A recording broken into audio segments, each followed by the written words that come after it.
मोहरे तो पकड़े जा चुके थे और उन्हें सजाएं भी हो चुकी थी, लेकिन मास्टरमाइंड सुकून से पाकिस्तान में बैठा अपने अगले टारगेट्स तलाश कर रहा था। और उसने वजीर आजम बेनज़ीर भुट्टो को टारगेट करने का भी प्लान बनाया, लेकिन सख्त सिक्योरिटी और पाकिस्तानी एजेंसीज की नज़र में आने के खौफ की वजह से आगे नहीं बढ़ा।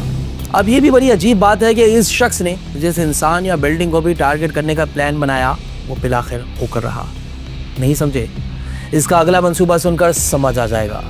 इसका अगला मंसूबा था दहशतगर्दी की दुनिया पर हुक्मरानी का, और इस मंसूबे के लिए इसने सहारा लिया अपने मामू खालिद शेख मोहम्मद का। सुना सुना लग रहा है ना? जी हाँ, वही खालिद शेख मोहम्मद जिसने आगे जाकर 9/11 हमलों का पूरा प्लान ना सिर्फ बनाया बल्कि एग्जीक्यूट भी करवाया। क्या फैमिली थी भाई। इसका अगला मंसूबा सिर्फ खतरनाक नहीं था बल्कि बहुत ही खतरनाक था, और इस मंसूबे का नाम रखा गया भोजन का प्लान।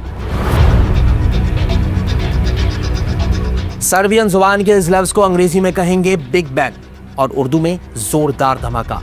सर्ब जुबान के इस्तेमाल से रमजी के मंसूबे का बॉस्निया कनेक्शन भी सामने आता है। भोजन का प्लान अमेरिका पर कयामत ढाने का मंसूबा था। इस मंसूबे की कई लेयर्स थीं, यानी 1995 में एशिया से अमेरिका जाने वाली 11 से 12 कमर्शियल तैयारों को एक साथ हाईजैक या धमाकों से तबाह करना। यूनाइटेड एयरलाइंस, डेल्टा एयरलाइंस और नॉर्थ वेस्ट एयरलाइंस, इनके तैयारों को बैरुल काहिल पर उड़ान के दौरान टारगेट किया जाना था। हर तैयारे में एक धमाका खेज आला नस्ब किया जाता जो परवाज के दौरान फटता और हजारों मुसाफिरों की हलाकत होती। एक अंदाजे के मुताबिक सिर्फ पहले मरहले के ऑपरेशन में ही 4000 जानें जाती। इस मकसद के लिए रमजी यूसुफ ने डिजिटल वॉच से मुंसलिक जदीद और छोटा बम भी तैयार किया। यह बम इतना छोटा था कि इसे जूतों या हैंडबैग में छुपाया जा सकता था। इस बम का ट्रायल रमजी यूसुफ ने 11 दिसंबर 1994 को फिलिपाइन एयरलाइन की फ्लाइट 434 पर कामयाबी से किया, जहां इसने एक छोटा बम सीट के नीचे नस्ब किया। यह बम टोक्यो जाने वाली परवाज में फटा, जिससे एक मुसाफिर हलाक और 10 जख्मी हुए, लेकिन तैयारा हंगामी लैंडिंग के बाइस बच गया।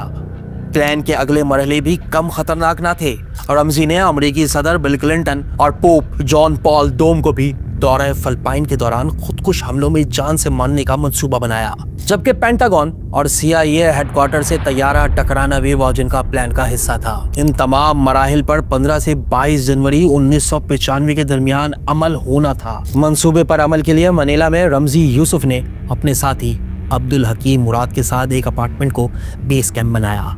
सब कुछ ठीक चल रहा था। प्लान पर अमल से महज चंद रोज कबल यानी 6 और 7 जनवरी के बीच धमाका खेज मवाद की तैयारी के दौरान केमिकल से आग लग गई।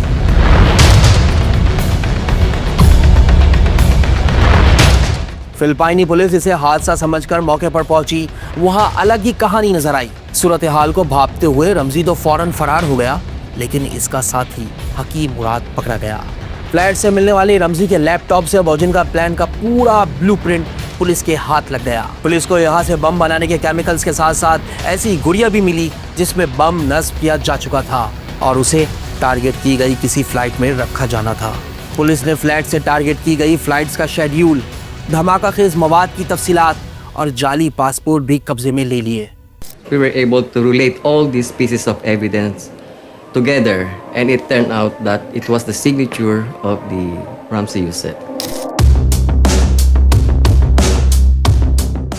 आज अगर आपको एयरपोर्ट्स पर जाम में तलाशी, मेटल डिटेक्टर्स और एक्सरे मशीनों से गुजरना पड़ता है, या आपसे जूती और बेल्ट उतरवाई जाती है, तो ये सब रमजी यूसुफ की इसी भोजन का प्लान की करामात है। भोजन का प्लान के बाद ही हैंड कैरी में लिक्विड और जेल ले जाने पर पाबंदी आयद की गई।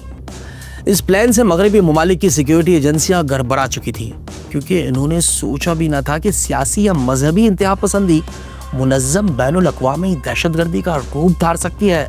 दरअसल रमजी और खालिद शेख मोहम्मद या KSM भोजन का प्लान के जरिए आलमी निज़ाम को तलपट करने का तहैया कर चुके थे, या यूं कह ले कि भोजन का प्लान असल में 9/11 का इब्तदाई वर्जन था, जिसका मकसद आलमी मईशत को धचका पहुंचाकर पूरी दुनिया को गैर मुस्तहकम करना था।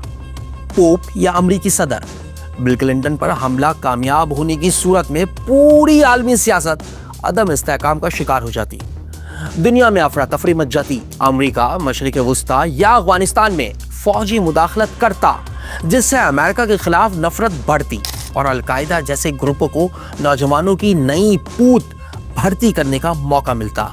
लेकिन खैर, ये हमारा मौजू नहीं। हम तो बात कर रहे हैं रमजी यूसुफ पर। बहरहाल